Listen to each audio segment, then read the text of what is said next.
Vamos ver o Simple Past. O que é o Simple Past? Nada mais é do que o passado em inglês. Então, são essas ações que aconteceram no passado e foram concluídas no passado. Vamos supor que você fale assim, eu comi pizza ontem. Então, essa ação já aconteceu. Isso é o Simple Past, ok? Nós vamos agora observar como nós vamos fazer para criar frases no Simple Past. Primeiro, a gente tem que pensar o seguinte.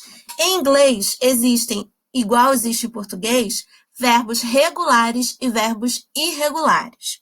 Da mesma forma que a gente não sabe quais são os verbos regulares e os verbos irregulares em português de uma hora para outra, a gente só consegue saber a partir da vivência, da prática, estudando a língua portuguesa, a mesma coisa vai acontecer com a língua inglesa. É impossível a gente saber qual é o verbo regular ou irregular se não for com a prática. Então, qual é a dica? Existe uma tabela de verbos irregulares ou um dicionário de verbos irregulares que você pode consultar. Se você procurar nessa tabela e ele não estiver, é bem provável que ele seja um verbo regular. Vamos ver agora como nós precisamos, como nós fazemos para utilizar as regras dos verbos regulares. Então, vamos lá. Como é que você vai fazer o passado no presente simples em inglês, no Simple Past? Você vai colocar o ED. É assim que você faz o passado. Vou até aumentar aqui a tela para ficar melhor para vocês enxergarem. Você faz o passado colocando o ED. Então, o verbo é play, vai virar played. O verbo é work, vai virar worked.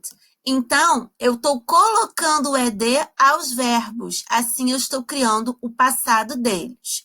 Se o verbo já terminar em E, não vai ter porquê eu colocar mais um E. É somente colocar a letra D.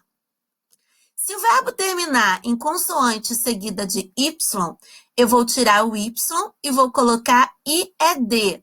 Então, eu tenho aqui study, studied. Ou seja, o passado do verbo estudar.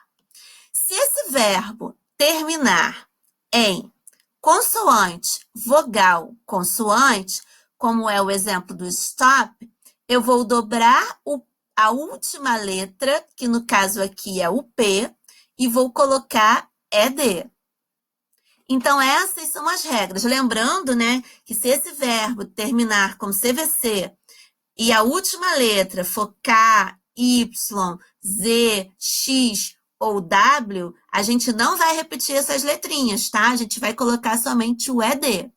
Então, essas são as principais, essas são as regras, não são as principais, são as regras para que a gente coloque os verbos no passado, mas lembrando que isso aí são os verbos regulares.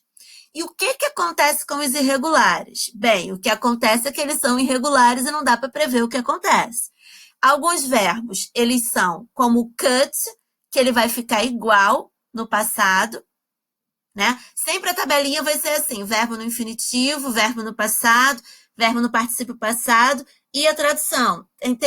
Tem tabelinhas que não vão colocar a tradução do verbo, tem tabelinhas que quando estiverem trabalhando só com o passado simples, vão tirar o particípio passado do meio. Enfim, vocês têm que procurar uma tabelinha que neste momento atenda vocês com o passado simples. Se tiver alguma coisinha depois, é só você não utilizar nesse momento. Tá? Então, eu tenho aqui o cut, que é cortar, e o passado dele é cut também. É igual, não alterou. Observe que é o que vai acontecer com todos esses outros verbos aqui dessa listagem.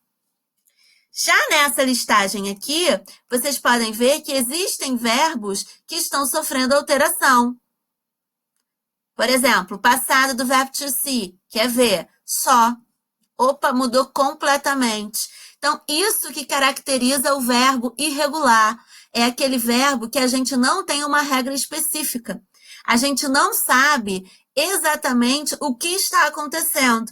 Então, a gente tem que pegar a tabelinha, observar se esse verbo está na tabela. Se ele estiver na tabela, a gente vai utilizar a forma do passado dele.